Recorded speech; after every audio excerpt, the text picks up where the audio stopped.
Hey guys, tonight we're stepping through the gates of Beverly Hills, not to find movie stars or million-dollar secrets, but to wander into a house that's been silent for years. A mansion wrapped in ivy and gossip, the kind of place you pass by during the day and think, oh, it's probably being remodeled. But at night, that same house starts to breathe. The lights flicker behind drawn curtains. The palm trees don't rustle, they listen. And the wind smells faintly like perfume that should have faded 50 years ago. You're already feeling a little uneasy, aren't you? Good, because this story doesn't ask you to solve it. It asks you to stay long enough to realize you're already inside it. You just don't know when or who you are yet. So, before you get comfortable, take a moment to like the video and subscribe, but only if you genuinely enjoy what I do here.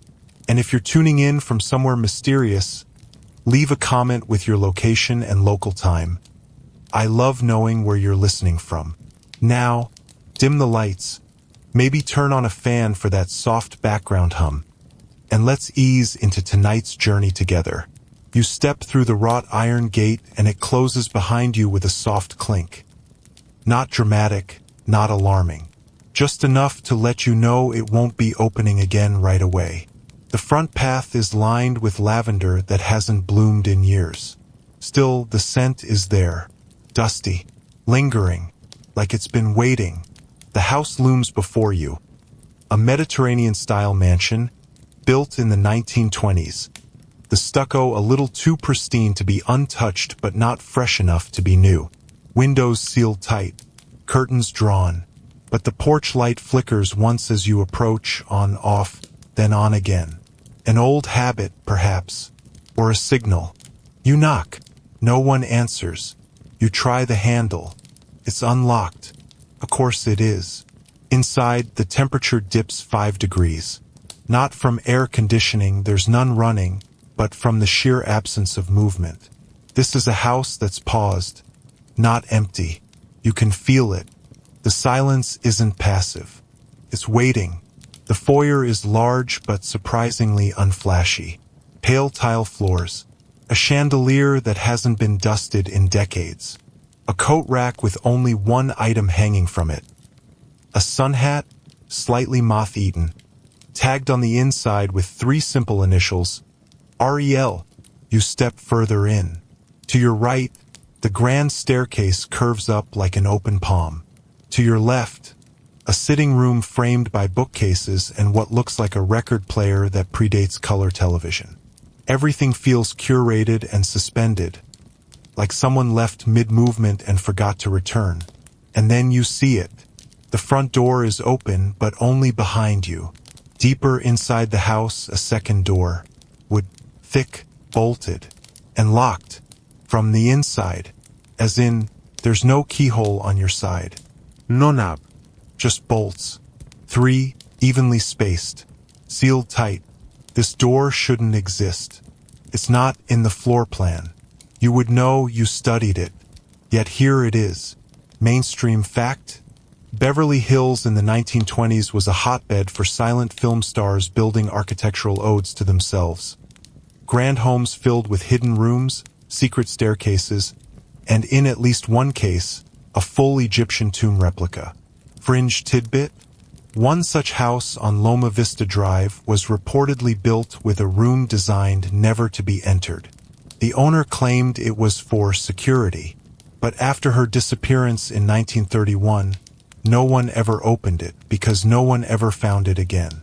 Historians still argue whether these invisible rooms were metaphors for fame's price, coded escape routes, or genuine spatial anomalies left behind in blueprints that shifted.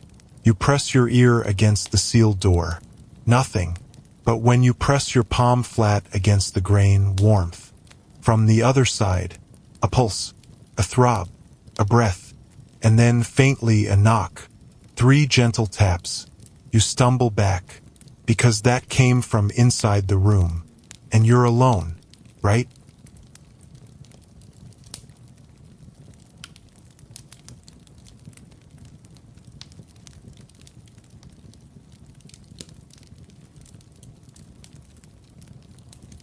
You stay frozen for just a beat too long, enough for your ears to doubt what they heard, or at least want to doubt.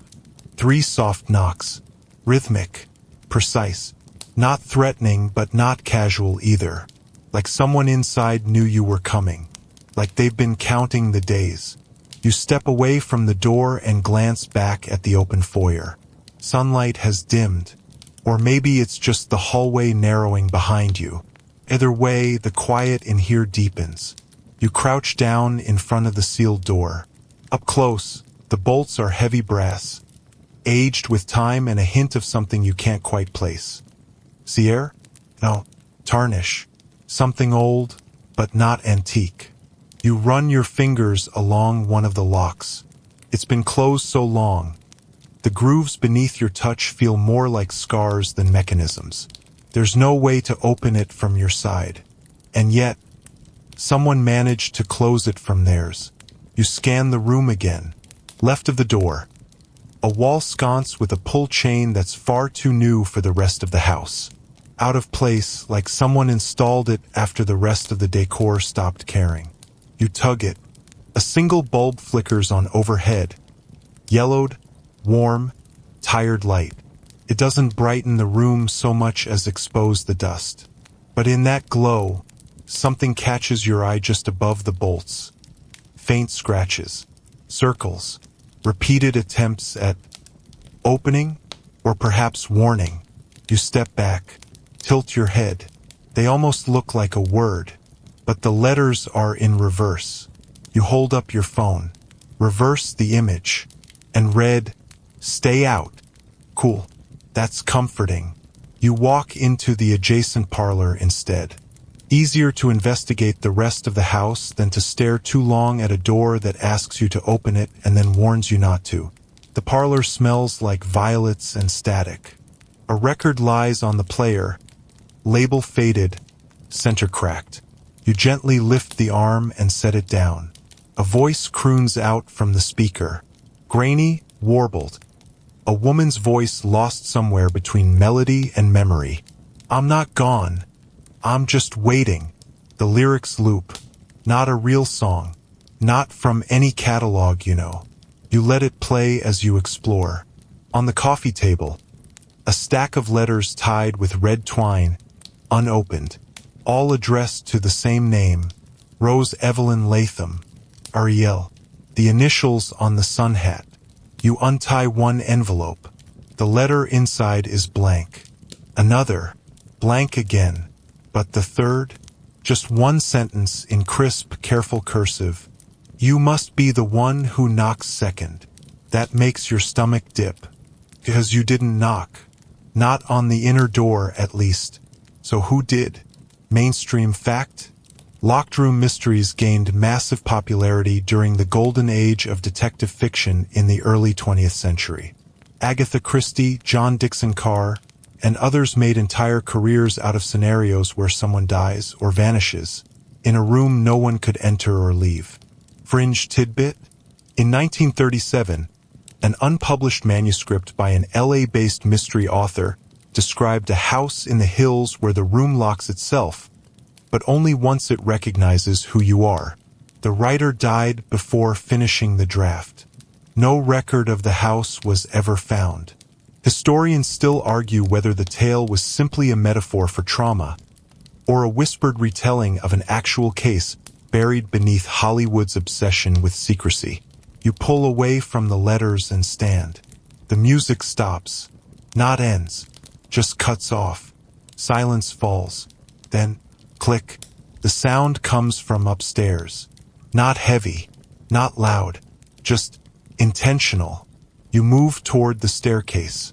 The dust on the banister is thick, but one section near the top is smeared clean. Recently touched, recently held. You climb.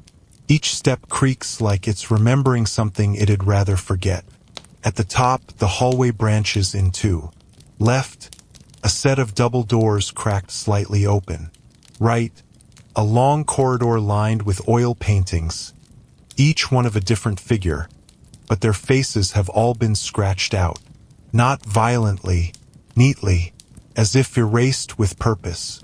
At the very end of the right hallway, you see a faint glint. A lock. Another door.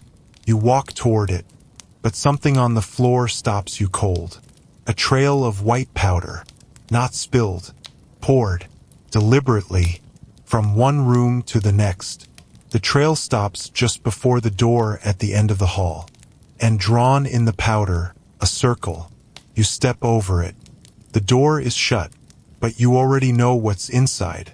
Another room. Another mystery. Another version of silence that doesn't want to be solved. You place your hand on the doorknob, and this time it turns. The doorknob turns like it's been waiting for your touch. Not stiff, not squeaky, smooth. A movement so natural you almost forget this is the house's third sealed door, and the second one that's letting you in without asking any questions. You push gently. The door opens into what must have once been a music room. The walls are dark velvet, faded to plum. The curtains are drawn but not shut, letting in dusty beams of late afternoon sun. There's a baby grand piano at the center, mahogany, carved with delicate leaves that twine around the edges like creeping ivy. And atop that piano, a journal, closed, leather-bound, its surface cracked and softened by time. You step toward it. The room smells like old perfume and fresh paper, an impossible contradiction unless someone's been here recently. Or time in this house moves a little differently, depending on what you choose to notice. You touch the journal. No lock. No clasp. You open it. The pages are blank. First 5, then 10, then 20, until one page near the center.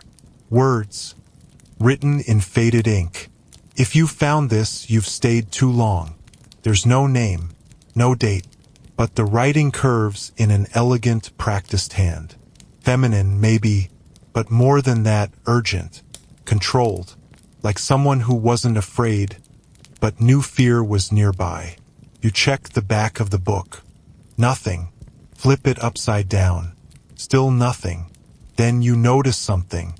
The edge of the page, the one with writing, it's thicker, like 2 pages glued together. You slip your finger into the seam and peel. Inside, a photograph. Black and white. Glossy. Slightly warped from time. A woman in her early 20s stands outside the very house you're in now. She's wearing a dark dress, wide-brimmed hat, gloves. One hand rests on the shoulder of a man whose face has been scratched out entirely. But her eyes? Still sharp, still looking. On the back of the photo, Me et N, 1958. the day the room closed. You set the photo down, and behind you the piano plays one soft note. Just one. A high G. You freeze. Turn. No one there. The keys are still. But on the lid, something new. A fresh fingerprint in the dust. Not yours. You check your hands. Clean. You back away slowly, but the journal remains warm in your grip, like it remembers being held, like it hasn't been touched in decades until now. Mainstream fact? Beverly Hills mansions built between the 30s and 60s often included gentlemen's rooms, private studios where owners could drink, write, or entertain discreet guests. Some were wired with recording devices or two-way mirrors. Privacy was always an illusion. Fringe tidbit?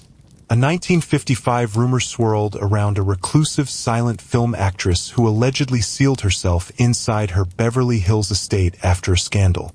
No press ever confirmed her death. The only evidence was a locked journal auctioned in 1971, filled with nothing but blank pages, except one which read, "It still watches." Historians still argue whether the actress ever existed, or if her story was a smokescreen for something far stranger. You step back into the hallway, book still in hand. Down the corridor, the trail of powder is gone. No trace. Just floorboards, still creaky, still watching. You head toward the double doors. The ones cracked slightly open. You push them open all the way. and find yourself in what should be a bedroom. But it doesn't feel like one. It's too tidy. Bed made perfectly. Not a wrinkle. A tray rests at the foot, silver, polished, containing a small breakfast. Toast, eggs, a glass of grapefruit juice. Everything looks untouched. Everything looks recent. You step forward and feel warmth rise from the tray, like it was set down minutes ago. You glance around. No dust. No cobwebs. No sign of time at all. Then you spot the mirror. Above the vanity. This oval, gilt-edged, spotless. But your reflection isn't right. It lags behind, just by a second, like it's considering whether it wants to mimic you at all. You wave. It waves, delayed. You frown. It frowns too late. You lean in close, and this time it doesn't move. It stares, right at you, smiling. You don't. You step back fast, bump the breakfast tray, but it doesn't rattle. It holds, unmoving, like it's nailed to the bed. You turn away from the mirror and walk quickly back into the hall. And that's when you see it. The mirror no longer behind you but ahead. In the hallway, leaning gently against the wall. Your reflection now looking tired, or maybe just older, and scrawled across the top of the glass, faintly, in soap or condensation. Ask her about the key. No idea who her is, but you suddenly know where to go next. The cellar, because where else would a locked room story hide its next clue? You stand at the top of the cellar stairs, one hand resting on the banister, the other gripping the journal tighter than you mean to. It's quiet again. So quiet that you swear you can hear the house itself breathing through the walls. Not creaking, breathing, slow, steady, like something alive is just beneath the paint. The light switch doesn't work. Of course it doesn't. So down you go, step by cautious step, guided only by the sliver of daylight bleeding in from behind you. The cellar air is cooler, damp in a way that clings to your skin. It smells like mildew, forgotten wood, and something older. An incense note that feels out of place in a California basement. You reach the bottom. Stone floor, brick walls. This part of the house is older than the rest. No finishings, no decor, just utility and purpose.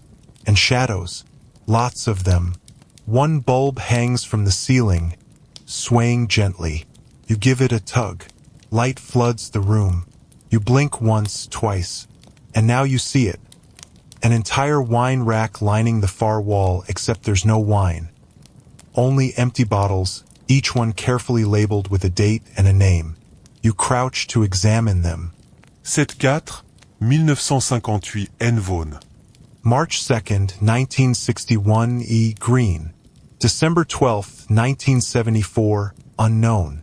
Unknown? That's not foreboding at all. You reach for the unknown bottle, and it's heavier than the others. You gently lift it from the rack and peer inside. Something's in it. Not liquid. A roll of paper, browned at the edges, stuffed deep inside. You shake it free into your hand and carefully unfurl the brittle sheet. A single phrase.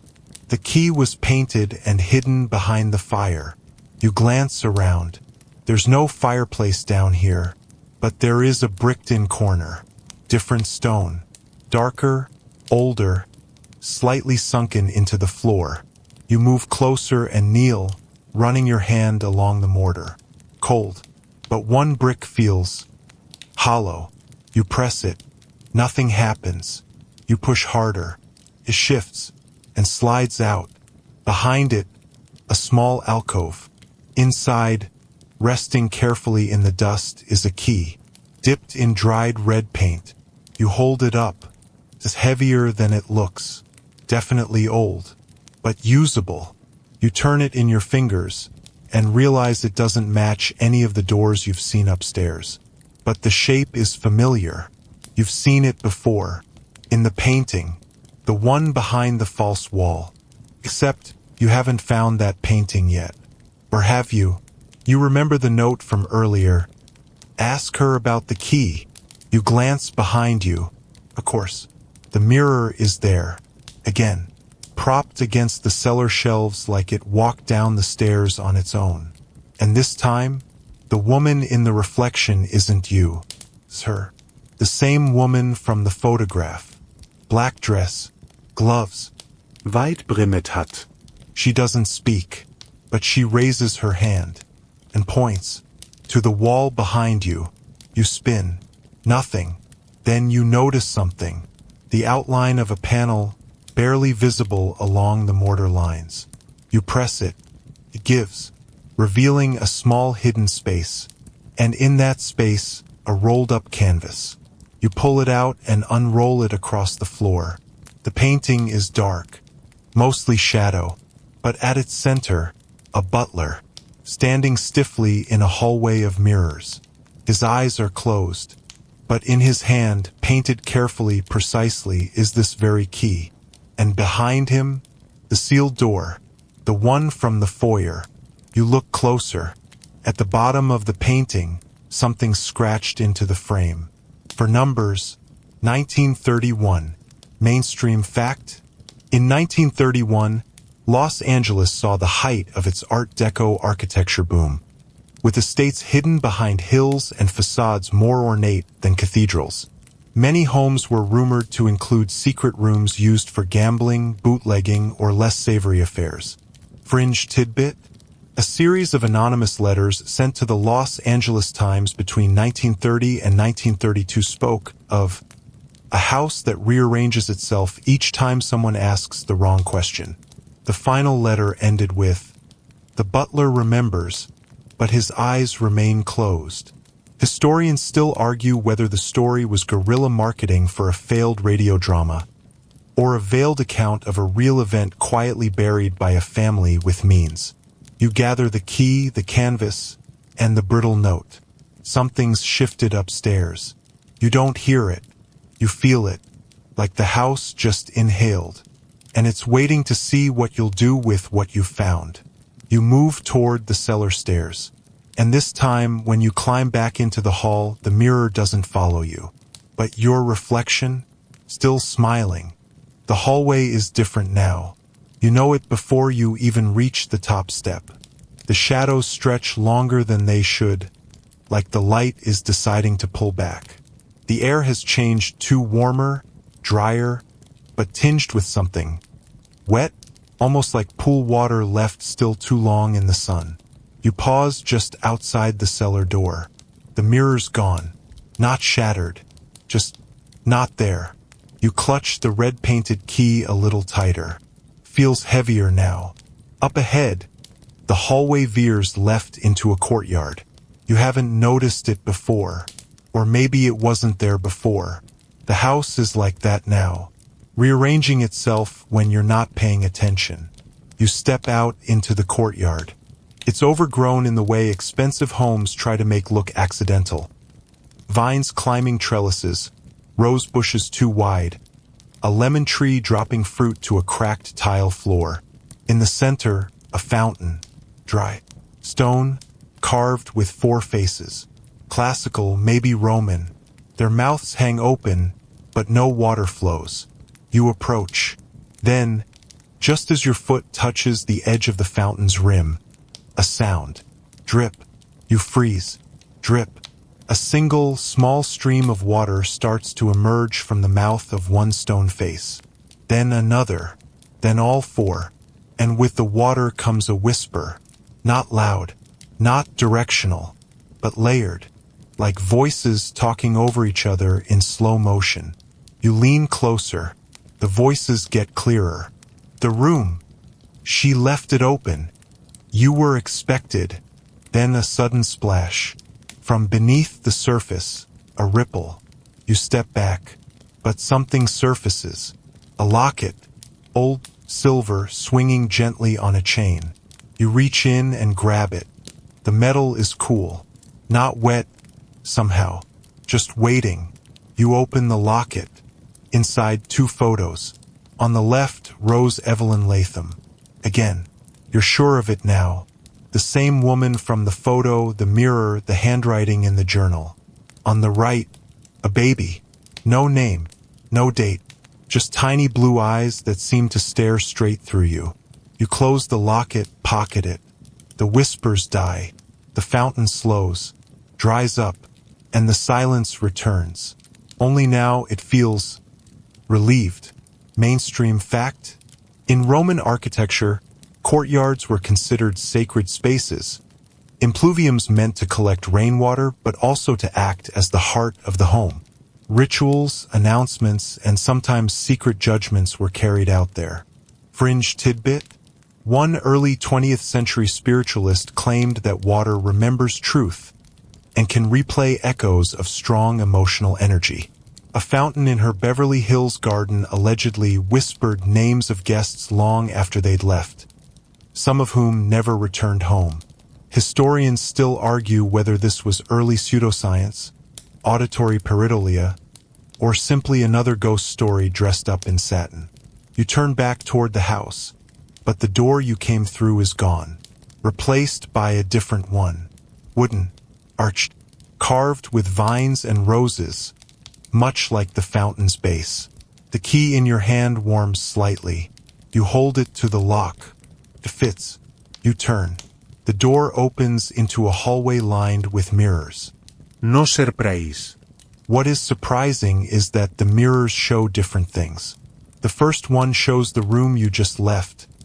Still, peaceful, fountain dry again. The second, the breakfast tray from the bedroom. Except this time it's half-eaten. Toast with one bite missing. Egg yolk broken. Juice glass empty. The third mirror shows the foyer, with the sealed door, now open, just a crack, enough to see the glint of something metallic beyond it.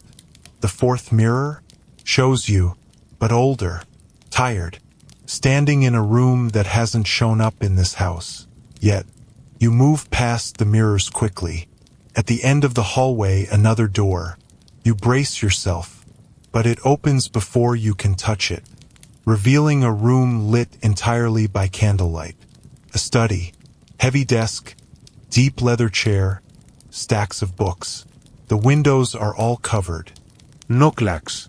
No photos, except one, turned face down on the desk. You flip it over. It's the man with the scratched-out face. Again, but this time his face is intact, clean-shaven, strong jaw, stern expression. Someone has scrawled a word across the bottom margin in red pencil. Vaughn. You finally have a name. Probably the Vaughn from the wine bottle label in the cellar. You look closer, and behind the photo, wedged into the frame, is a scrap of paper. On it, a message. Find the film, then find the reel it won't play on. You look up, and realize there's a cabinet across the room, with an old film projector, covered in a velvet cloth. You pull it off. Dust flies into the air like breath held too long. You reach for the cabinet drawers. They're filled with reels, unlabeled, except for one. A thin strip of tape reads, "Do not rewind." You hold the reel in your hands for a moment longer than you mean to. There's something off about it. Something beyond the dust, the warning, or even the message itself. Feels warm. Not fresh from a projector warm, but body temperature warm. Like someone else just put it down. Or like it hasn't stopped playing. The label says, "Do not rewind," which of course means the very first thing you're tempted to do is rewind it. Because you're human, and humans press buttons labeled, "Do not press." But you don't. Not yet. Instead, you move to the projector, a heavy antique that smells like ozone and patience. You place the reel in the side cradle and pull the film through the rollers with careful fingers, threading it into place just like the countless YouTube tutorials you watched on vintage cinema equipment. See? Those late-night rabbit holes do pay off. You flip the switch. The projector whirs to life. Soft at first, then louder until the entire room seems to hum with it. And on the opposite wall, a flickering rectangle of light. black and white, a woman walking through the house. Not you, but you recognize her. Rose, again. She's walking the same path you did, foyer, stairwell, courtyard, but decades earlier. Everything is fresher. The walls are less worn. The fountain is already cracked, but water flows freely. You lean closer. She looks over her shoulder, directly at the camera. Then directly at you. You freeze, because she mouths something. But there's no audio. You squint. 3 words. Slow. Deliberate. It wasn't locked. The film flickers, jumps. Now she's in the study. This very room. She walks toward the desk and pulls open the drawer. The one you haven't opened yet.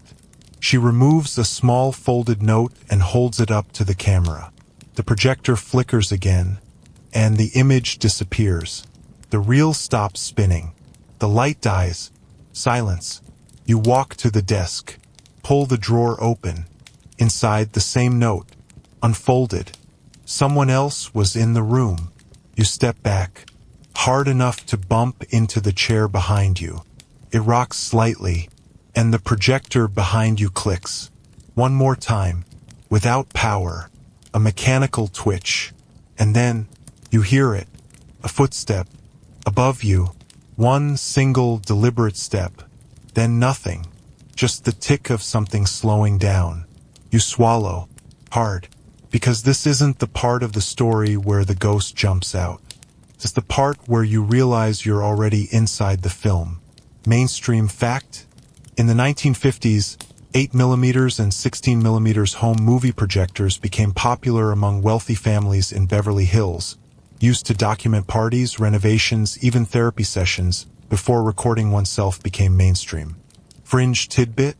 One surviving film from 1957, titled only House 17, reportedly shows a man walking through the same room 4 times, each time from a slightly different angle. Experts say it was either a clever editing trick, or he was being followed by something invisible. Historians still argue whether these single-copy films were artistic curiosities, early experiments in surveillance, or an attempt to record experiences the human eye could not process in real time. You rewind the film anyway, because you're you, and you have to know.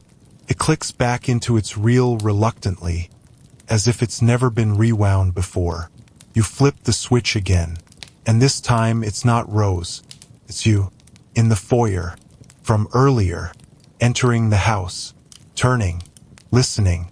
You're watching yourself, and on the edge of the frame, barely visible, something else. A silhouette in the mirror, not yours, watching, always one room behind. The projector burns out with a soft pop. A smell of scorched dust fills the air. You don't turn around. You just walk to the hallway, back through the mirror corridor.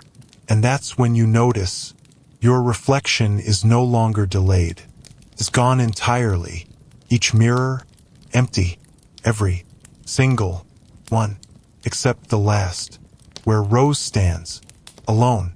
She raises her hand again and points, not at you, but at the floor behind you.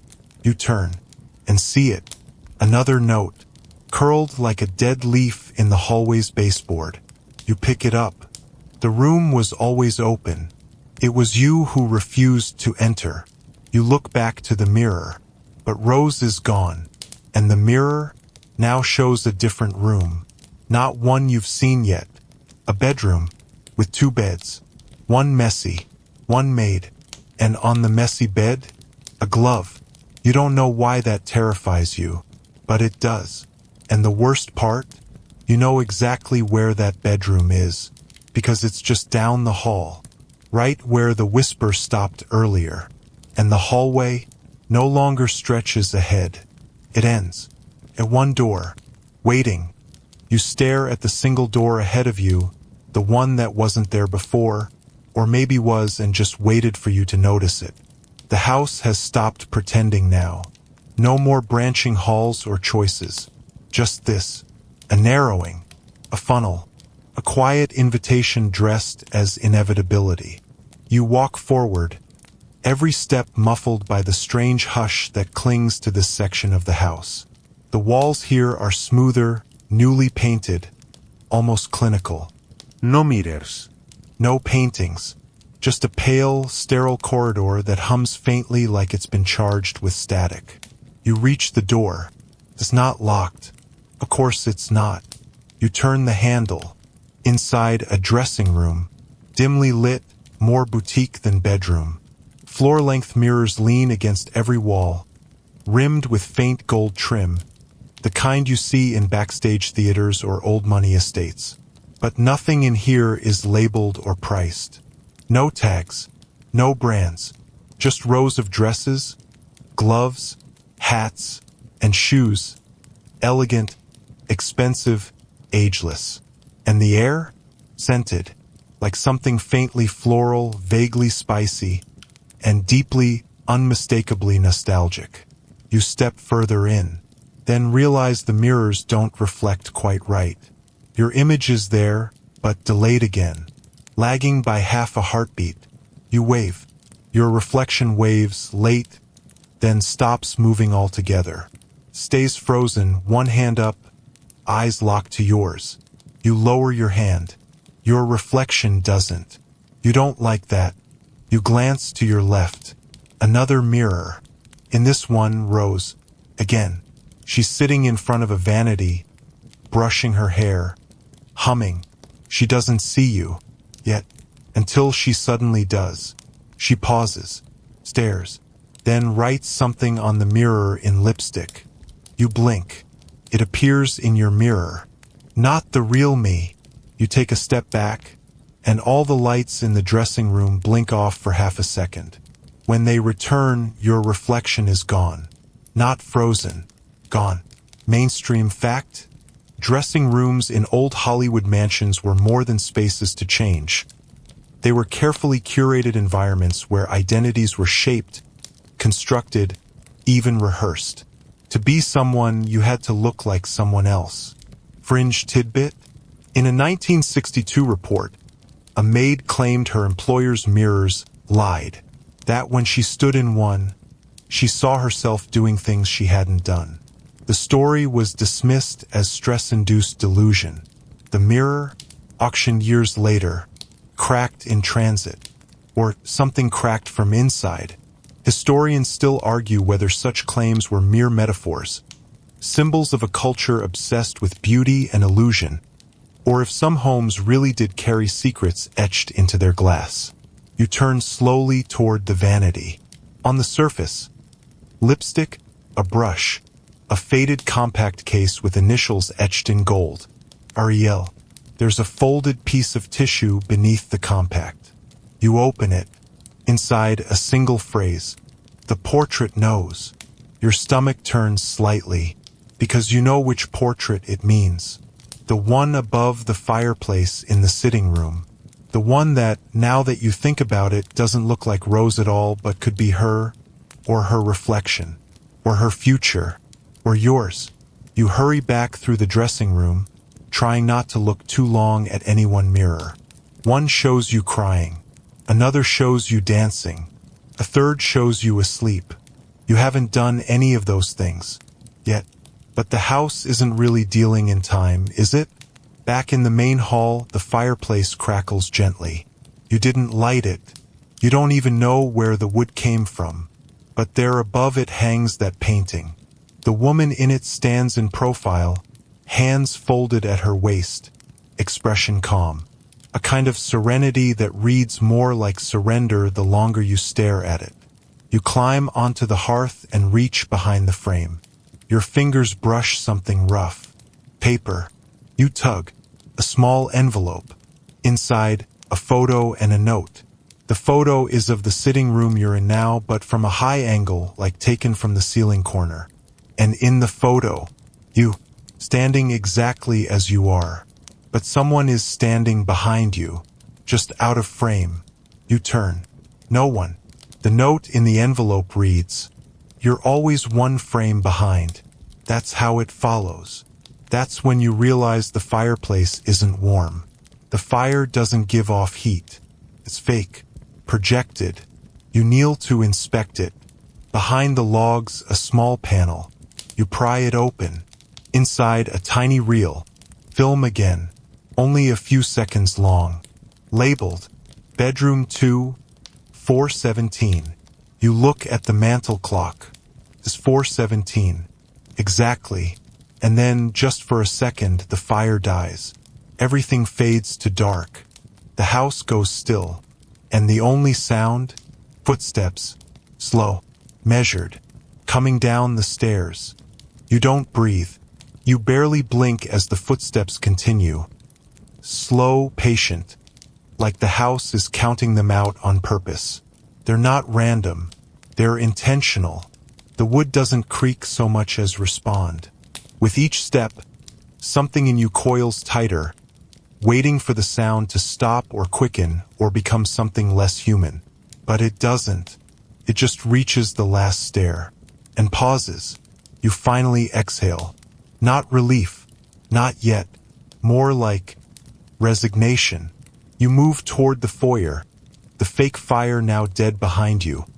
The room dimming again without a clear source. The chandelier above you hums softly, as though it's about to flicker, but doesn't. Not yet. The hush has weight to it now. And there, at the foot of the staircase, is the figure. It's Rose, or someone wearing her. The black dress is the same. The hat, the gloves, the posture. But her eyes? Blank. Not empty. Glossed. Like a doll. Or a mask. She doesn't move. Just watches. And you understand something without needing a whisper or a mirror this time. That's not her. It's her shadow. Or memory. Or worse, her loop. Something this house made to replay the moment just before everything went quiet. Mainstream fact? In many cultures, residual hauntings are considered replays of emotionally charged events. Echoes trapped in a place, playing over and over without agency or interaction. Fringe tidbit? One folklore scholar in the 1940s recorded a story about a Beverly Hills woman who was seen attending her own garden party every June 4th, even though she'd vanished years prior. Witnesses claimed she never aged, never changed, and never blinked. Historians still argue whether these stories arose from faulty memory, heat-induced hallucinations, or if there really are such things as time slips in places that have witnessed enough emotional gravity to warp the rules. The figure shifts its weight, just barely, enough to make you back up a step. That's when you hear it, a click behind you, the sealed door in the foyer. You turn to look. It's open, fully. No creac. Just wide, silent invitation. You look back. The figure is gone, vanished, like it had done its job, which apparently was to push you toward the door. You step forward. The air is thick inside this room. Not dust, humidity, unexpected. Your skin prickles. The room is lit by a single bulb, high in the ceiling, and under it, a table, plain, wooden, worn. On top of the table, a single passport, tattered. Its corners are burned. And next to it, a photo album. You reach out, touch the passport, flip it open. The name reads, Rose Evelyn Latham. Date of birth, 1919. But the photo, it's yours. Your face, stamped with an exit visa. From a country you've never been to. You drop it, hard. It slides a little on the table, stopping perfectly parallel with the edge. Too perfect. You open the album next. Each photo is blurred, smudged, as if someone had tried to erase them mid-exposure. But on the final page, a note, neatly printed. If you're reading this, I'm sorry, but it means the room chose you. There's no signature, but somehow you know it was Rose. You step back from the table. The walls of the room seem closer now. Not visually, energetically, like you're the new gravity center. You look around and spot something in the far corner. A second door. Not fancy, just functional. a utility door. You open it and find stairs leading down. You thought the cellar was the lowest point. It wasn't. This is deeper. The air here is colder. You descend. Each step creaks under your weight, but not like old wood. More like it's warning something below you. You reach a landing and find a room filled with filing cabinets. Hundreds of them, all labeled with years. 1919, 1920, 1921, all the way through 2053. Wait, that's next year. You walk toward the 2024 cabinet. Open it. Inside folders, names, photos, some blurred, some clear, some still warm to the touch. At the back, your folder. Inside, a Polaroid of you entering the house, and a sticky note on top that reads, "Pending outcome." You stare at the photo. It's undeniably you, caught mid-step in the foyer, one hand still on the doorknob, the other bracing the journal you found earlier. You don't remember anyone taking it. No shutter, no click. No flash. Just you, frozen in that instant, documented by something or someone you didn't see. Pending outcome. The words thrum like a slow drumbeat behind your eyes. You look back at the cabinet. Beneath your folder are more. Dozens. Hundreds. Names you don't recognize. Faces you almost do. One in particular looks eerily familiar. Dark hair, tired eyes, a faint smile that could be sympathy or warning. The label on her folder reads, Miriam B. Vaughn. That name again, Vaughn, keeps returning like the house is underlining it. A surname that once belonged to a man in a photo with his face scratched out, and now this Miriam. Same jawline, similar build. Could be mother and son, or daughter and father, or just more ghosts stuck to the same page. You flip through Miriam's file. Inside is a key identical to yours, red-painted, weighty, warm. And a note. Mine never worked. Maybe yours will. You pocket the key, even though deep down you suspect they're the same key. Not similar, the same, because the house doesn't issue new tools. It just repurposes them for the next person who walks through the fog. Mainstream fact? Filing systems have long been used in intelligence circles, including secret personality archives kept by agencies in the 1960s. Allegedly, the CIA once maintained an entire floor of filing cabinets devoted to disposition scenarios.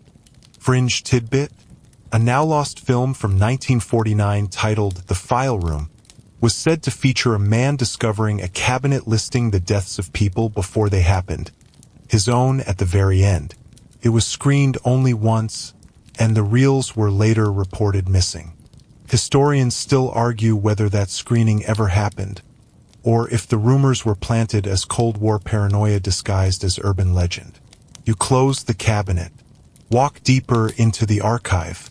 The light here buzzes softly above, pulsing slightly, like a heartbeat that isn't yours. Ahead, the aisle opens into another chamber, circular, almost ceremonial. At its center, a chair, old-fashioned, wingback, velvet upholstery, facing a wall. No window, no artwork, just one large mirror. And in it, a woman. She's not in the room, only in the glass. Rose. Her image is calm, patient, but her eyes are sharp, watching, waiting. You step closer. She mouths something again. 2 words. This time you understand. Sit down. You do. Not because she compels you, but because you want to know. The mirror flickers once, then changes, showing you seated, still, then pacing, then sleeping, all in fast forward. You realize it's showing all the versions of you, or the ones that might have been. One image pauses, you crying on the stairs, another laughing in the courtyard, then another gone entirely. The room empty, the chair still warm. You reach toward the glass. and the mirror shatters, but only from the inside. Your reflection remains untouched. Just behind the cracks, Rose leans in and mouths again. The room's not haunted. It's just remembering. That's when you notice. The cracks form words. A phrase. Open the bedroom. Leave the door unlocked. You stand. The light above you dims. You retrace your steps out of the archive chamber, up the narrow stairs, through the room with the photo album and passport. Every door you passed before is now slightly ajar. Except one. At the end of the hallway, you know where it leads. Back to the two-bed bedroom you saw in the mirror. You grip the key. Your fingers feel colder now. Not from fear. From recognition. Like your body knows what's waiting in that room. You reach the door. Turn the knob. It opens easily. And inside, two beds. One messy, one made, just like the mirror promised. On the messy bed, a single black glove, and something beneath it. You step closer, lift the glove. Underneath, a cassette recorder, vintage, heavy. You press play. A voice fills the room. Rose, breathy, calm. If you're hearing this, then the house let you in, which means you're almost out. You wait, a click, then, but only if you leave the door unlocked. The cassette clicks off like it's been waiting years to complete that one final sentence. You're left holding the recorder, the silence around you suddenly heavier, like the room has inhaled and is waiting to exhale. Through you, you set it gently on the bedside table and look around. This room is different, more personal. There's a vanity in the corner with old perfume bottles, a stack of books next to a small reading lamp, and a pair of shoes tucked neatly beneath the made bed. It doesn't look staged. It looks paused. You walk to the bookshelf. Most of the titles are classics, Austen, Bronte, a few odd detective paperbacks with cracked spines and yellowed pages.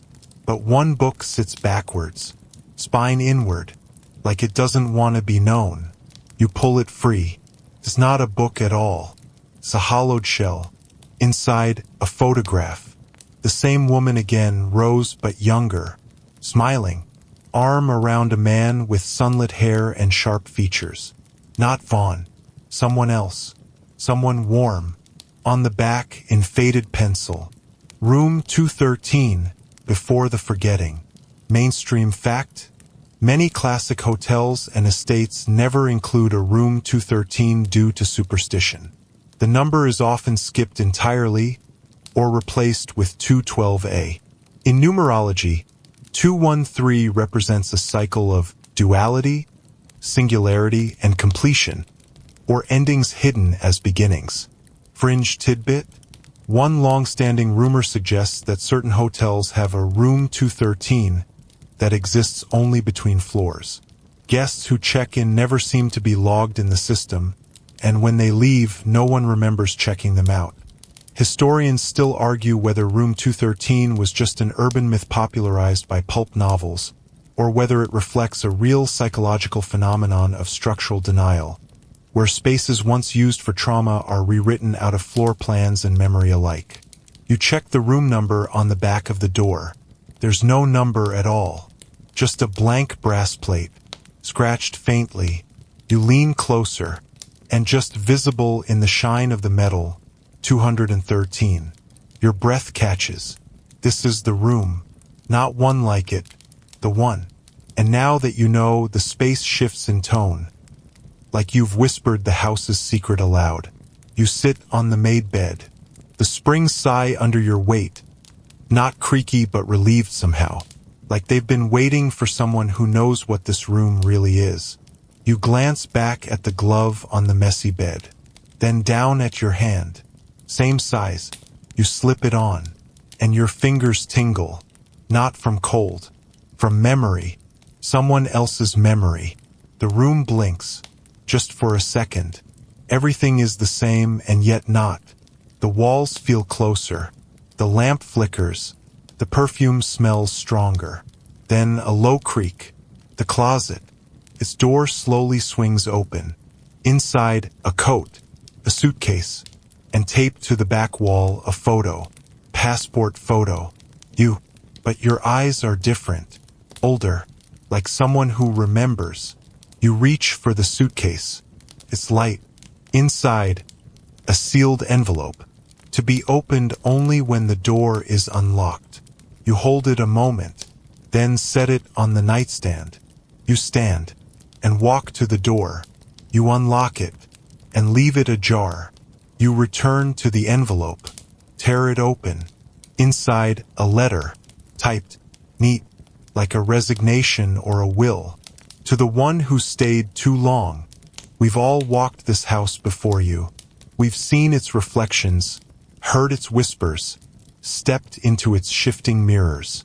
Some tried to escape. Others tried to understand.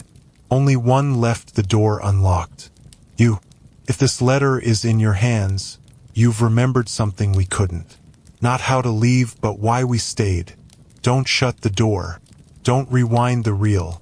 Don't rewrite the room. Just walk forward. Let the memory dissolve.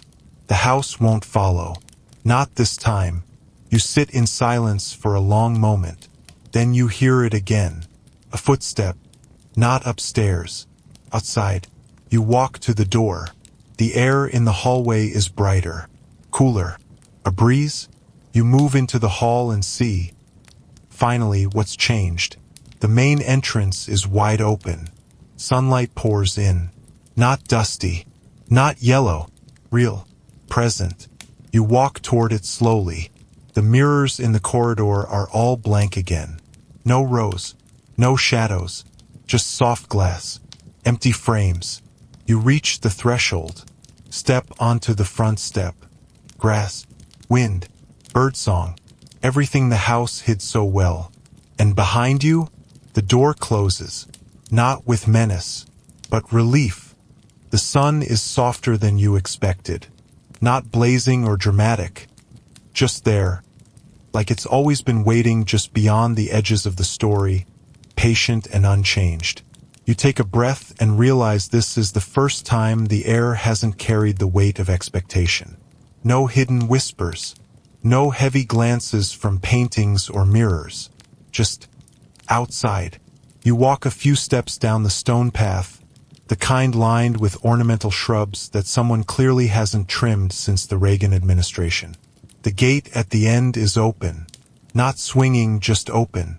As if it's also part of this quiet cooperation, this gentle nudge toward the inevitable. You pause at the threshold of the garden, because part of you doesn't quite trust it. Too easy, too sudden. But you also realize something else. You're not the same person who entered the house. You're not even the same person who stood in the dressing room or the cellar or watched yourself on film. You've absorbed something. The house gave you something or took it. The question is, what now? You step forward again, onto the main drive, and there it is. A bench. You've seen it before. Not in life. In one of the mirrors. Where you were older, tired, sitting, waiting. You approach it now and sit, your body sinking into the slats with a familiar creak. There's something comforting about it. Not quite closure, but permission.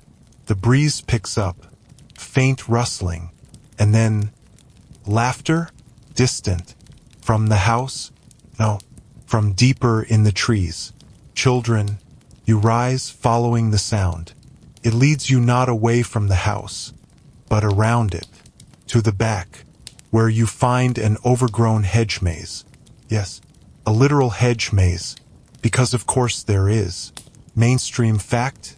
European-style hedge mazes were once status symbols, popular among aristocrats for their beauty and their ability to confuse guests. In the early 20th century, some American estates imported this tradition, though many were left to decay after World War II. Fringe tidbit: a now-destroyed maze behind a manor in Bel Air was rumored to change configuration nightly.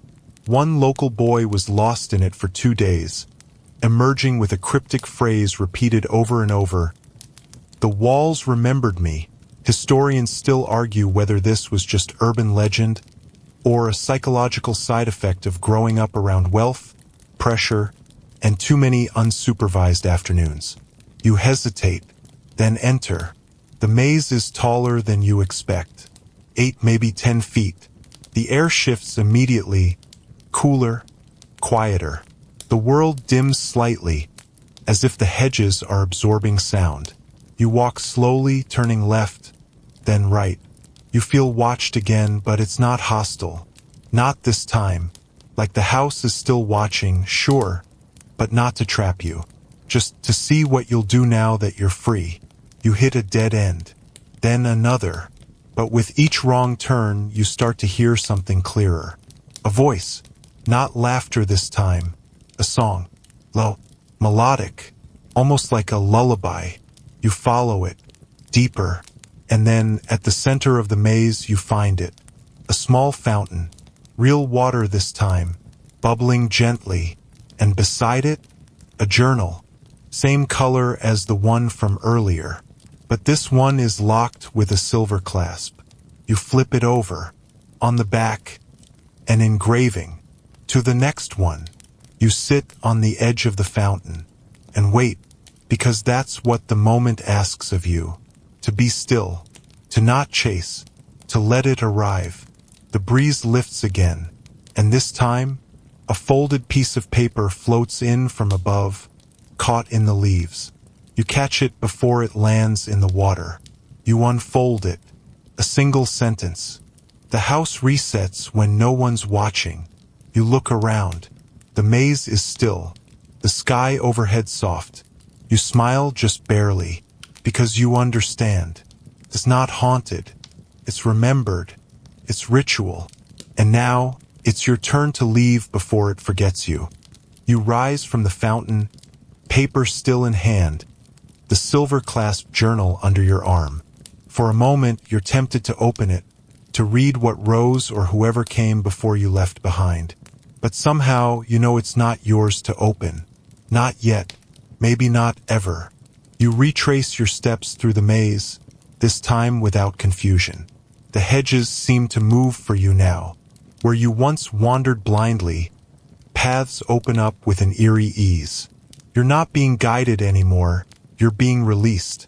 Back at the main lawn, the house looms silently behind you, but its edges look softer now, less like a trap and more like a photograph fading at the corners.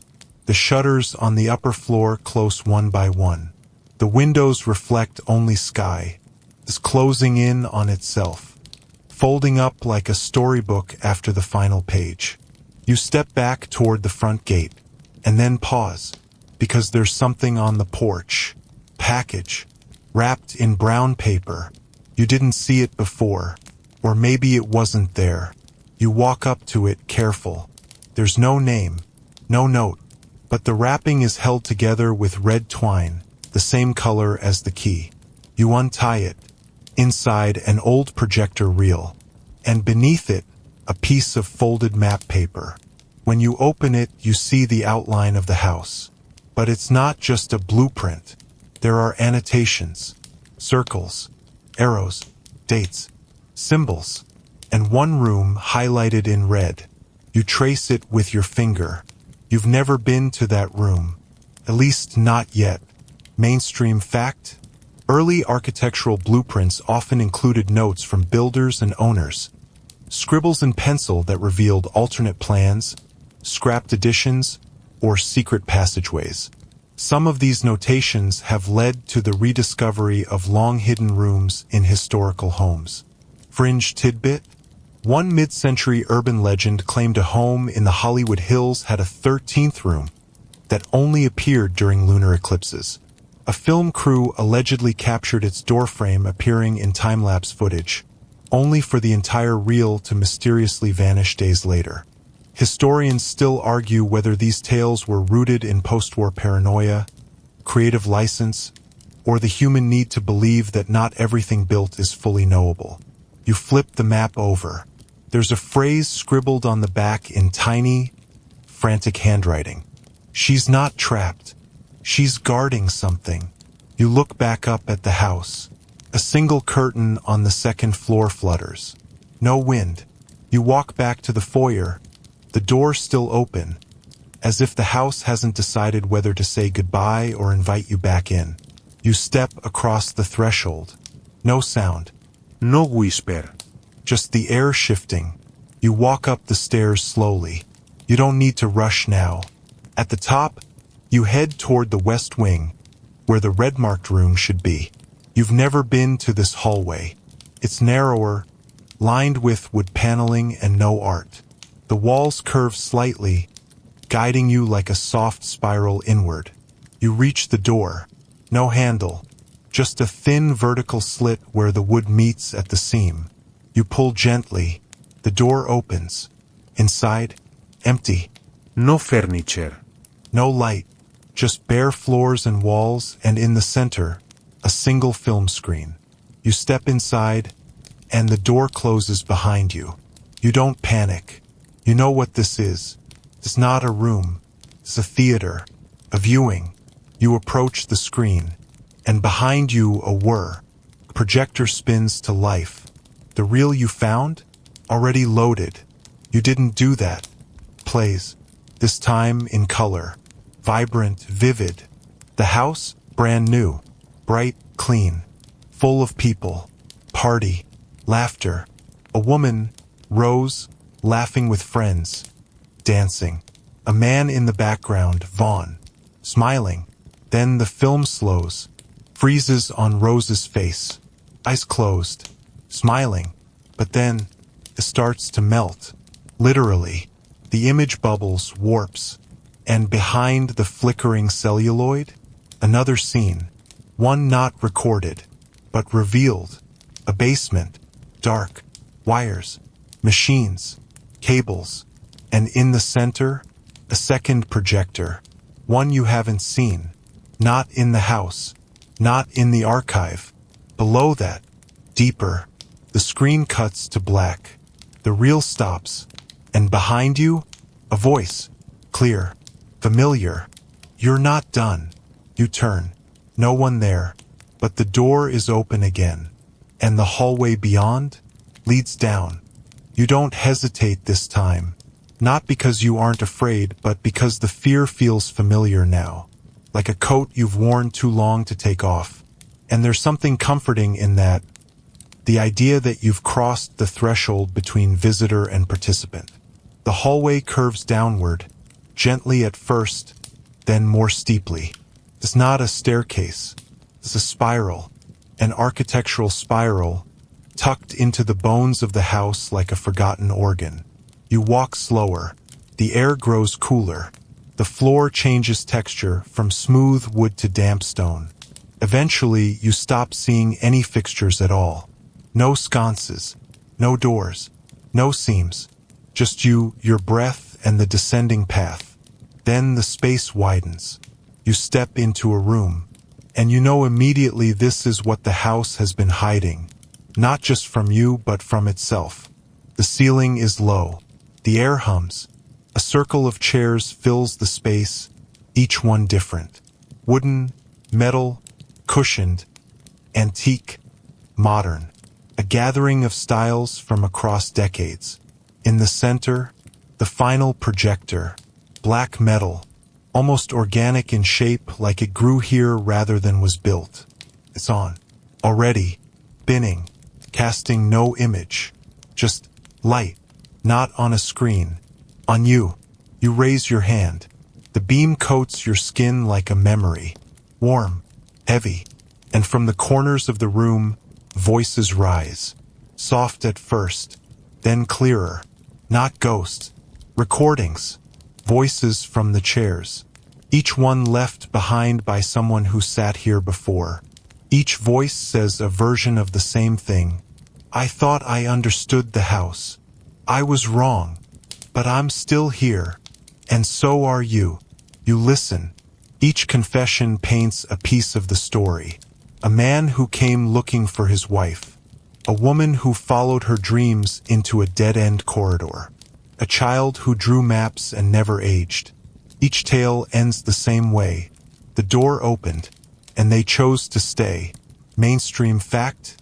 In the 1930s, a psychologist named Dr. Eileen Harrow proposed the idea of architectural personality, the notion that buildings, like people, develop emotional temperaments over time based on who lives within them. Fringe tidbit? Harrow claimed to have lived in a house that withdrew rooms after arguments and created hallways when she was grieving. Her estate burned mysteriously a year after she vanished, leaving only a stone staircase to nowhere. Historians still argue whether Harrow was a fringe genius or deeply unwell, but her papers, filled with sketches of impossible floor plans, remain archived in a sealed box. No one's opened it since 1961. You walk the perimeter of the room, studying the chairs. One is overturned, empty. Yours? Or someone else's? You lift it, set it upright. The projector clicks louder. A final slide appears, not on a wall but in your mind. It's you, standing outside the house, smiling, holding the silver-clasped journal. The voice returns. Yours, recorded, but older, calmer. It ends when you stop asking who Rose was and start asking why you remember her. Your breath catches, because you don't remember her. Do you? You close your eyes and see it. A dream, maybe, a memory. You as a child, walking through a similar house, smaller, less grand, but the same feeling. And at the top of the stairs, a woman, smiling, wearing black gloves. She leans down, whispers something into your ear. You try to hear it now, in the dark, and just barely you do. You'll come back. They always do. You open your eyes, and the chairs are empty again. Even the projector has gone still. The room no longer hums. It exhales. Finally, you turn back the way you came, up the spiral. Your footsteps sound lighter now, less like weight, more like release. At the top of the stairs, the house is brighter. Late morning light streams through windows you don't remember having glass. The mirrors are gone, replaced by paintings, sunlight, trees, faces you don't know, but feel you've always known. You reach the front door, still open. A breeze rustles through. You step into it and turn one last time to face the house, not to thank it, not to curse it, but to acknowledge it. Because whatever it is it gave you something. Not answers, not truth, but perspective. The door begins to close. You let it and walk into the light. You follow the path without thinking, like the ground already knows where you want to go. The gravel crunches softly beneath your shoes, a sound that would have been swallowed completely back inside the house. Out here it carries, echoes, proves you exist. You're halfway down the hill before you realize something's still in your hand. The journal, silver clasp, untouched, unopened. You stop and look down at it, thumb grazing the latch. You could read it now. You're out. You've earned it, right? But your fingers hesitate. Because the thing you've learned in that house, what everyone who sat in that circle seemed to learn, is that some stories don't need to be read to be understood. They just need to be carried. You tuck the journal inside your coat. Ahead, you see the tree. The one from your vision? Or was it a memory? Gnarled trunk, twisted limbs. A bench beside it. An old sundial carved into a stone base. You sit. This time, there's no ghostly breeze. No voice. Just the sun warm on your skin. You let yourself rest. For once, nothing happens. And then, from somewhere behind the hedgerow, you hear a car. It's not strange, not exactly, but it feels like the first ordinary sound in hours. Tires on pavement. An engine idling. Someone arriving. Or maybe leaving. You walk toward it slowly, emerging from the garden's edge to find the long gravel drive where it all began. And there, parked at the curve, is a car. Unfamiliar. Simple. Inside, a driver you don't recognize. Window rolled down. Sunglasses on. They nod like they've been expecting you.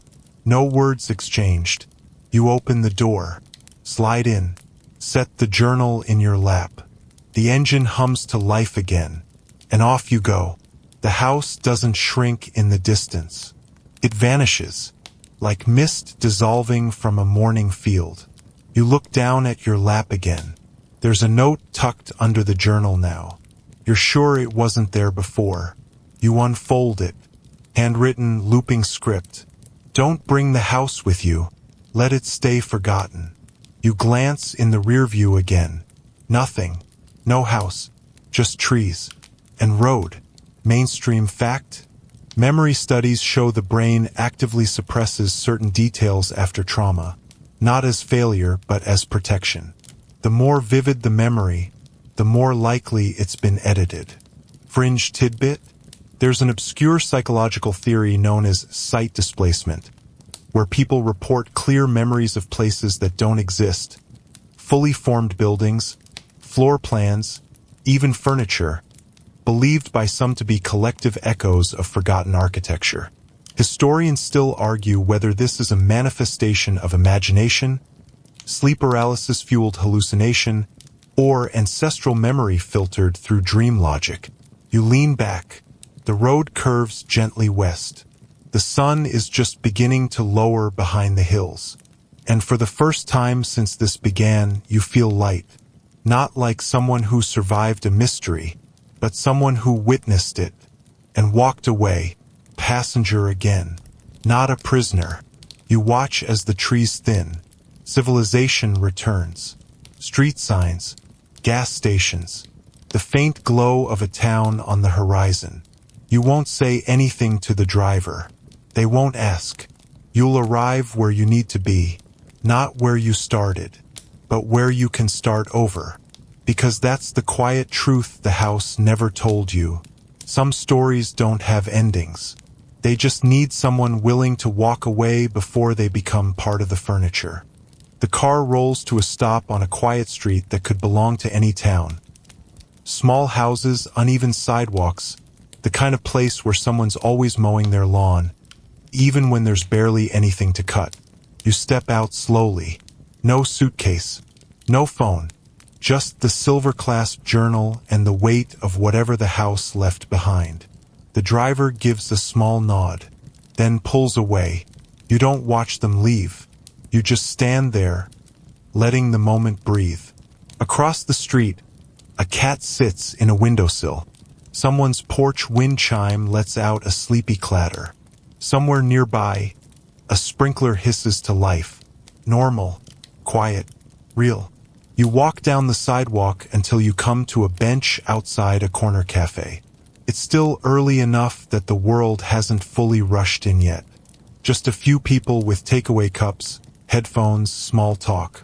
You sit. The journal's still in your hand. You place it beside you, not to forget it, just to rest it. You're not sure what comes next, and maybe that's the point. Because the story didn't end with the house. It just changed chapters. And maybe, just maybe, you're allowed to keep that part to yourself. Mainstream fact?